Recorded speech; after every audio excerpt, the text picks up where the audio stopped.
How you doing? My name is Carlos Ramirez, owner of NVSAUDIO in Roselle, New Jersey, and welcome to Tool Time Tuesday. Today we're talking about soldering irons again, but this time we're talking about this little guy. This is a TS100. My friend Vito put me on. I've been looking at this soldering iron for a while. I know Chris Leakey owns one and modified his, so I've been meaning to try it out, but Vito gave me the push to finally go ahead and order one. These are the ones that we use every day, the Milwaukee and the Aussie iron. But look at the size difference. That's crazy. It is not meant to replace either of these two irons because this one is not portable.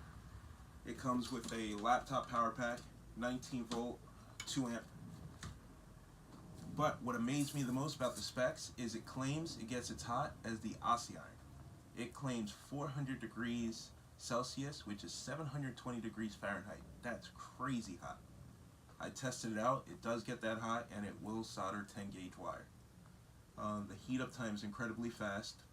This iron's not portable, it's meant to be plugged in, but that's the application we needed it for. I wanted something for my test bench, so I could do small circuit board stuff without having to carry one of these big guys around. It comes with a tiny tip.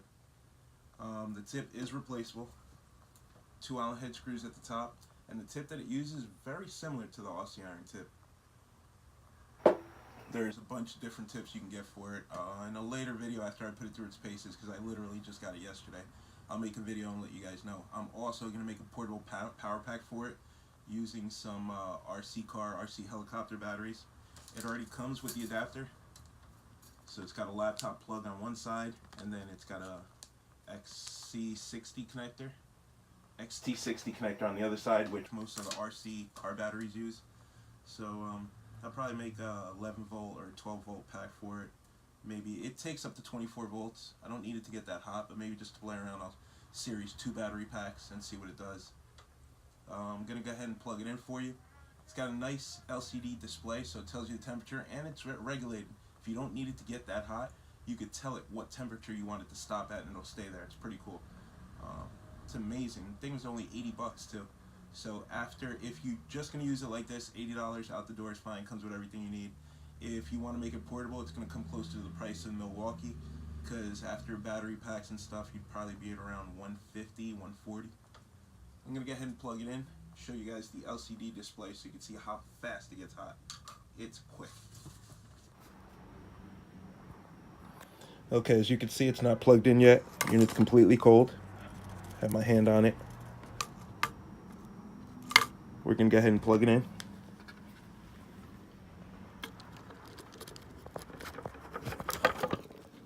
Screen powers up, version number, and tells you to press the button to turn it on. I really like the readout display. Look how fast that thing heats up.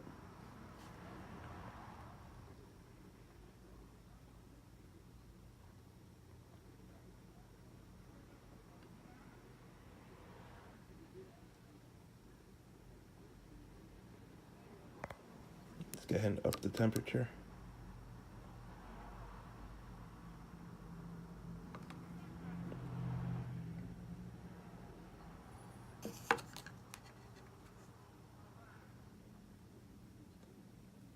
That is amazing. Now we're going to go ahead and solder through this 10 gauge wire.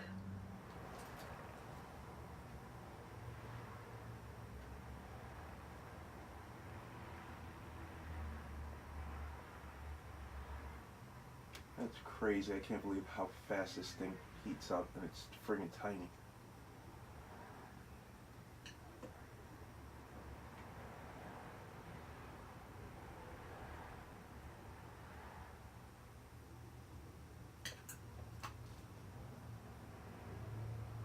Temperature stayed at 400 degrees the entire time I was working on it.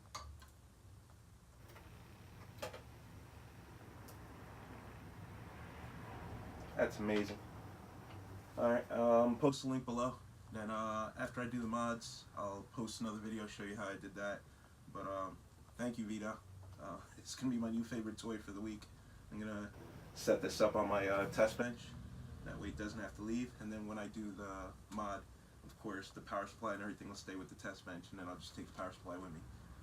Thank you. See you next week.